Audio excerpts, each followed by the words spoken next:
Non, un excès de confiance, je pense pas. Je pense pas que c'est la marque de ce groupe d'avoir des excès de confiance. Pardon.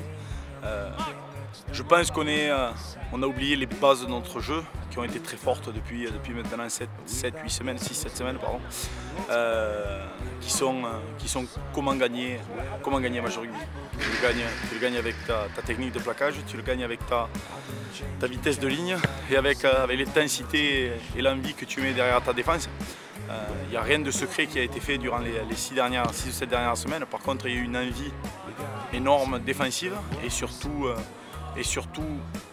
le fait que les garçons commencent à comprendre qu'on arrive à gagner les matchs, à étrangler les équipes grâce à notre défense. Je pense que ce week-end, on n'est pas rentré avec autant d'envie que ce dont on avait pu voir les dernières semaines.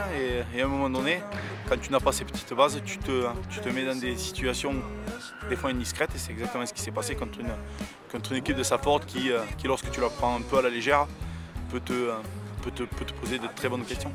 Ça reste encore dans la tête de pas mal de joueurs et notamment du staff aussi. Ce premier match à la maison contre l'FC, on avait pris une très bonne leçon de rugby. On vient de parler des bases, je pense qu'ils avaient eux été très forts sur ces bases. C'est une équipe qui te teste comme ça, avec les signatures qu'ils ont fait, avec le pack qu'ils ont et le pack 3 qu'ils ont, ils peuvent imposer une certaine intensité physique que d'autres équipes ne peuvent pas. Ils sont en très grande forme à l'heure actuelle, je pense qu'ils sont à 7 sur 8 ou 6 sur 7. 7 sur 8 je pense, non 6 sur 7 leurs 7 derniers matchs. Donc ils sont sur une très bonne dynamique, ils ont des joueurs de grande qualité.